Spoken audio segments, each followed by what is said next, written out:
Hey guys, this is OddOneGaming. This is going to be another Dragonheir SilentGods video.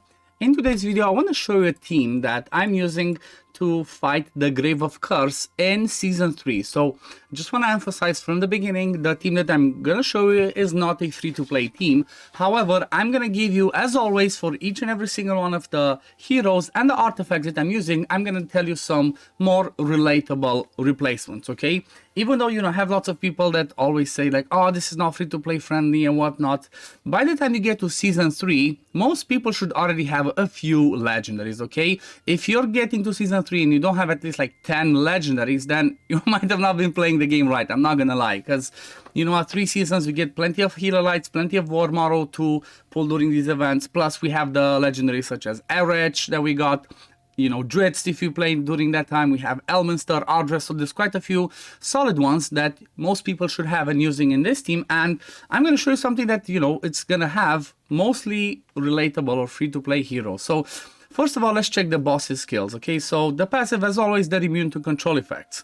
Then the first one, the boss dispels all its debuffs and it puts increases attack, attack up and damage up for 18 seconds. The thing that I think has been changed, if I'm not mistaken, with this one is the fact that it dispels all debuffs. So, different from how the ancient battlefield works, the way that this boss does is it dispels all the debuffs first and then puts the buffs up. So having somebody like a Voresh in this team might not be as reliable. Even though I'm still going to use Voresh, I'm still going to show you how Voresh is useful in this team. But you want to keep in mind that this one's going to happen, and basically for this fight you want to remove these buffs before the boss goes to the ultimate hit, okay? So you have a 12-second interval when you can do that and remove the debuffs. Then the second skill dispels shields from the current target and deals necrotic damage. So whoever's going to be your tank, if they have shields, the boss is going to dispel that and then just do single target damage. And now back to the ultimate. This is the one that's usually kind of like the main thing about this boss and the one that's a problem and you want to control. And the reason is because the boss is going to do damage to enemies, and then 240%, which is a lot, of the damage dealt to a shield or recoil value for 20 seconds. So it's converting 200% of the damage into a shield for 20 seconds. So basically the full rotation boss is going to have a shield if it does a lot of damage. When the hero has a buff, this spell ignores enemies' immortality and invincibility. If you have immortality or invincibility and you remove the boss's buffs, you can just cheese it with that. However, what I'm going to show is not going to be a cheese. But the thing that I want to emphasize on this, even though I have already mentioned this in the previous videos that I've done on this, I just want to mention it again because this might be the first video that you watch from me where I'm talking about the Grave of Curse. But the key thing here is this damage that it deals that's converted into a shield, it's only damage done to your actual health pool, okay? So if you have shields in the team, then this one basically is irrelevant. Like if it doesn't break the shield and does actual damage to you, then the boss is not gonna have any shield. So let's go and let me show you the team that I'm actually using. And again, I'm gonna tell you replacements and I'm gonna tell you how it can be done. But honestly, half of these ones, 4 out of the 5 are actually free to play heroes because I'm using Ardress, which most people should have from the Season 2, okay? If you've played during the Season 2 and you've done I think it was called the Lunar Halo event, if you have done that, then that's, you should have her. And the reason why she's so good is because, first of all, she brings healing. Second of all, she enhances the healing on her ultimate by 50%. So all allies, when they receive healing, that healing is increased by 50%. And then the third thing, and honestly, I think from my point of view, that's the most important thing. The most important thing that Ardress brings is her passive. You see that stack that keeps going up? Well, once that one hits 10, she gives all the allies 30% increased defense and 100 resist. That's just part of the passive. That's amazing, and that just makes it easier for your people to be, to be more survivable with that. Then the next one that we have is Elminster. Again, same principle. If you've been playing and you're in Season 3 around this time when I'm making the video, which is early April 2024, then you should have Elminster as well, hopefully, because he was part of the Dungeons and Dragons collaboration. He was the hero that everybody could get. As long as you did those challenges, when we had the chief challenges, the dungeon challenges, and did a few summons. The reason why he's so good in here is because, one, he brings those shields that you see on the battle skill. Look at those big shields. And then number 2, he also brings us attack penalty. I say this in absolutely almost every single one of my videos. Attack penalty is extremely important for most of the fights because it reduces the amount of damage that bosses do. And in this fight, especially, basically, if the boss does less damage, that means the boss is gonna have less of a shield. If you like, just watch this. The boss is gonna hit us. We still have shields. He gains no shield. So if you do this combination of having strong shields and attack penalty before the boss hits, and if he doesn't have any buffs, you basically don't even care about the shield mechanic that he brings, so you're not gonna need to bring anybody that removes shields in this team, because again, look at this, barely any shield. Then when it comes to Voresh, he's basically in here as my Witch's Remains person, but again, it does not have to be Witch's Remains. He can have Crown of the Unclean, okay? You're gonna have the smaller version of the defense penalty. That's just gonna mean that you're gonna kill the boss a little bit slower and not as fast. But what Voresh also brings is on his battle skill, he removes the buffs, the increased attack and the other one. So replacements for him are basically anybody that removes buffs. But you would prefer somebody that removes more than one buff. So somebody like a Grover can be useful because he removes buffs on the ultimate. Somebody like a Arena, even though she only removes one. There's also a rare called Jirana that removes on the basic attacks buffs. So again, Voresh is not mandatory, but I'd expect by the time you get here, you're gonna have her. If you don't have a, or maybe if you don't use Voresh and you have a legendary, if you have Victor, Victor is a really good replacement for that. Oh my god, look at this. We're gonna get a mythic piece of gear in this video. Let's see, is it good? Oh my god, defense percent. When the weather gains a buff, there's a 50% chance for the buff to be undispellable. Okay, this effect is not as powerful. It's not as impressive, but still, it's a defense percent. It's an offset piece. This can be really good. So yeah, let's continue this. Then when it comes to healer, I have Fenja in the Gatekeeper staff, which basically converts her healing into shields. You don't need Fenja, okay? Fenja is not mandatory to the team. I just use this because that's what I could afford with my resources to build. However, you can always go in there, just go to the lineups, go to filters and click shields, okay? You can see, and who brings shields? You have Gladros, you have Nathaniel, you have Isolde that does AoE ones, you have Adolphus, so anybody that brings you AoE shields, just use them. Like, my best recommendation would be somebody like a Gladros. He's definitely somebody that's underrated, but the shields he brings on this one is just massive. And basically what you want to do is, you want to have him place this shield before the boss does the ultimate. That's all the job that he's gonna have. And then when it comes to Gerthen, she's just a DPS, okay? This can be anybody that you want. Whoever is your best single target DPS, just bring them in the team and you're gonna be good to go.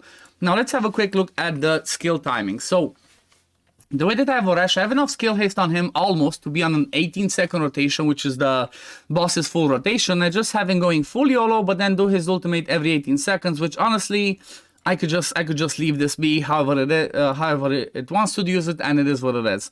Then when it comes to Fenja, which is basically my healer but shielder, I have her to go at 16, so basically before the 18, then every 18 seconds. You see that I have 17.4 as the complete recharge time for her. I put it a little bit, I put it a little bit higher because I want it to fall exactly at the same time, so it lands before the boss does his ultimate. Then when it comes to Elminster, again, same thing, I have him at 19.7, but because I have on him let me show you this one, the legendary artifact Rift Hourglass, he's basically going to be lower and he can do it every 18 seconds. If you do not have the Rift Hourglass, it's not mandatory. You can use the Spiritual Incense Burner that reduces the ultimate recharge time by 10%, and that easily gets you to that 18-second rotation. And if you use the skill from Elminster at 13, you're basically going to block 2 of the hits. You're going to block the last one that basically gives him a shield and the single target hit before that. So that's why 13 is the best initial one, and then obviously 18 for the rotation. Then the DPS Gerthen and Ardress, they can just go full YOLO. It does not matter when they do their skills. Now let's have a quick look at the build. So when it comes to Ardress, I just built her tanky. I had this set of Puppeteer. You don't need it, okay? You just need to build her tanky, and that's about it. Then when it comes to the artifact, I have the Horde. This one's not the best because she only heals one person. It doesn't influence as much. You don't need it. Again, you do not need the legendary artifact. You can use the Mask of the Lark. You can use the Scarab. You can use any other artifact that you want that gives her HP and defense percent that's going to make her tanky and make her heals be bigger. So that's Ardress. Then the next one, let's talk about Elminster. Well, Elminster, like I said, You might want to use his artifact, okay? You might want to use this one if you have it, the one that increases the shields, but again, it's not mandatory. You can use the tiara if you want to increase the shields. As long as you can hit the accuracy requirement from the other stats, you can use anything you want over here. Again, if you can hit the skill haste though, you need to get to around 60 skill haste from all the other artifacts, so from the runes and from like the sets, in order to be able to be on an 18-second rotation. Otherwise, you're just gonna go with the spiritual incense burner like I mentioned, and then just give him as much enlightenment and make sure he has that 220 accuracy to land his debuffs. So that's Elminster. Then if we're talking about Voresh, which is basically the buff remover, like I said, Voresh is in the Witch's Remains, but you do not need Witch's Remains. You can easily just use Crown of the Unclean. Same principle, make sure you have 220 accuracy, and then try to get maybe to that, you know, lower the recharge time as much as you can, so he removes the buffs always from the boss. But from what you've seen, even if the boss has buffs up, as long as you have attack penalty on him, he barely, you know, with the big shields that I'm showing you, because you're gonna have shields from Elminster and from Finja in my case, or if you bring a Gladios, even the Adventurer's Eyes can bring shields. If you have shields big enough, you're not gonna die, you're gonna be able to take that hit. So you're gonna see, like I said, 57, for example, skill haste. If this one was 60, then Voresh's ultimate would be on an 18 seconds recharge time. But this is the one that's more important, because like I said, the buff prohibition isn't as powerful now because the boss cleanses it before he puts the buffs on himself. So keep that in mind. It's just, I didn't build anybody else for this, I just use Voresh because that's what I have, and you know, it works. Then when it comes to Finja, basically Finja built to be tanky, but I should have tried to give her more enlightenment, and I gave her a lot of skill haste. You're gonna see I have a skill haste from this artifact, that's a 40. I have 2 skill hastes here. I have some no skill haste on this one, and then I have this one that gives me some enlightenment, and this one that gives me skill haste. So basically, if you don't have this artifact, the Gatekeeper Staff, like I said, bring any other shielder, just make sure you try to give them the 60 seconds, the 60 skill haste to bring them down to an 18-second rotation. What does that mean? That means you have 2 sets over here that can bring you skill haste. So for example, I have one set of like 2 pieces of Mona Lisa's Blessing that gives me 20 skill haste. Then I could go with this one, and I could go with the, for example, this one, I can go with the Tundra Tenacity, 2 pieces.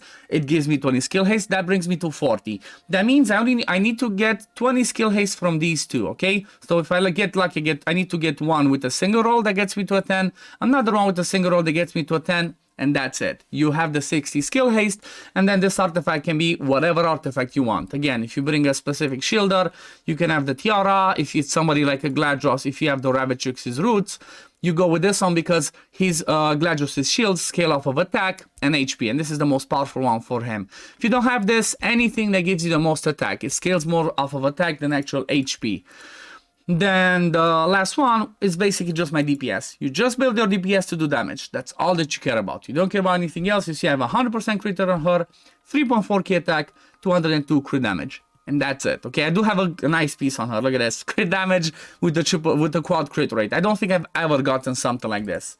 But overall, this is the team, this is the principle. I'm just gonna run it again. I'm gonna say again, the easiest way to beat the Grave of Curse is to have 3 things. First of all, somebody that removes the buffs, okay? So if you have somebody that does it on the ultimate, you're gonna need to have them on an 18-second recharge time, and you need to make them go after like 10 seconds. Make sure that the boss's buffs are up before you do that buff removal. So that's first thing. Remove the buffs. Second thing, you want to have attack penalty before the ultimate specifically. So again, you're gonna need somebody on an 18-second recharge time, or if you bring and 2 people have attack penalty, you can make them alternate. So you do first one at 12, the other one at 22, and use them every 20 seconds, which means you're always going to have the attack penalty up, and that's going to be good. So as an example, I have Elminster, and if I wanted another attack penalty, I could use instead of Gerthin, I would just bring a DPS Sigrid that would have that. She would do damage, should bring attack penalty, and then that would make me be covered for the attack penalty the whole fight. It's not going to be as fast, but still, as long as you beat it early on, you're just fine. So okay, you see we didn't have the attack penalty, but because we have the shields, you see the boss barely breaks it, it doesn't kill us. Like it breaks it, but it doesn't kill us. So you can still take a hit as long as you have those shields. And if you have Elminster built with the stats that I showed you, similar to mine, you're going to be able to have double shields before the boss does the ultimate, because the shields actually stack. And that's the shields from my Finja, which again can be Gladros, can be Adventurer, and then the shields from Elminster. See, even with the attack penalty and 2 buffs up, I still survived the hit. That's just the power of the shields, guys. That's what I'm saying.